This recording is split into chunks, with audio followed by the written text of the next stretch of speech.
Hey guys, welcome back. Here's yet another bunny that we are going to butcher, and I'll just show you how exactly I do the butchering. It may not be the most perfect way of doing it because I'm not a butcher. However, I may butcher this application today using a Bussy SOB prototype.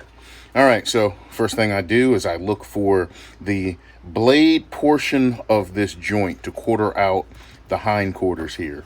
And it's almost like a shoulder blade, how you can kind of feel the blade of your shoulder blade. I'm looking for an area right along here, as you see, to kind of get that shoulder blade.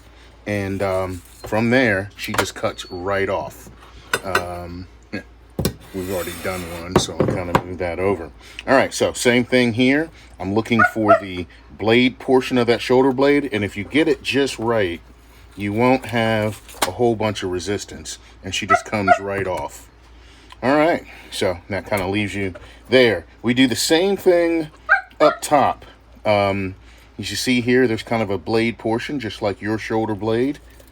And once you get in there, you kind of are able to easily cut that out. There again, you kind of take your fingers, find that blade portion, and slice her on out. All right. All right, so that wasn't that bad, eh? What we're left with is the ribs, and I'm going to kind of break these ribs.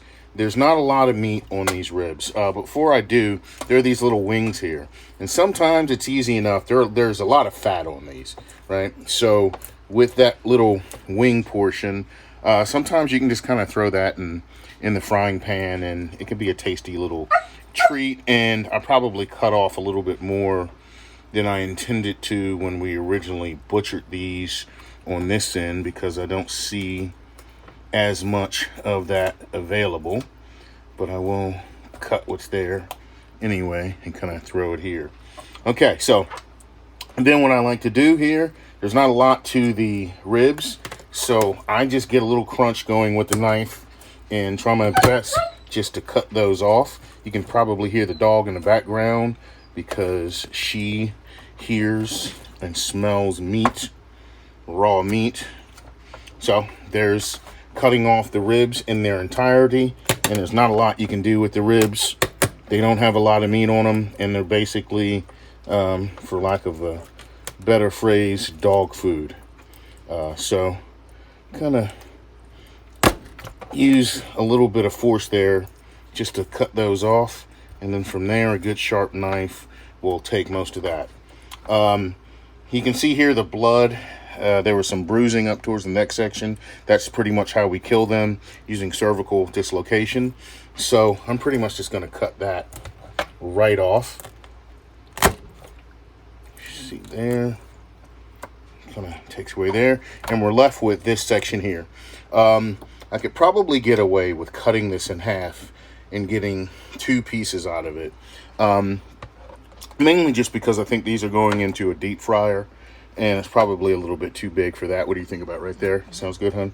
Okay, so I'm just gonna break her off just like that. And here we go with a couple of pieces there for the deep fryer. And that is it. We have two bunnies here. This represents, and actually, as you see here, here is a smaller rabbit, and that's a whole piece there. Do you think this needs to be cut, or that's fine for the deep fryer? We'll leave that one for the deep fryer, but this, you know, we actually cut the other one in half. I think it was a larger rabbit, so there we go. All right, guys, that's how I do it. Have a good one.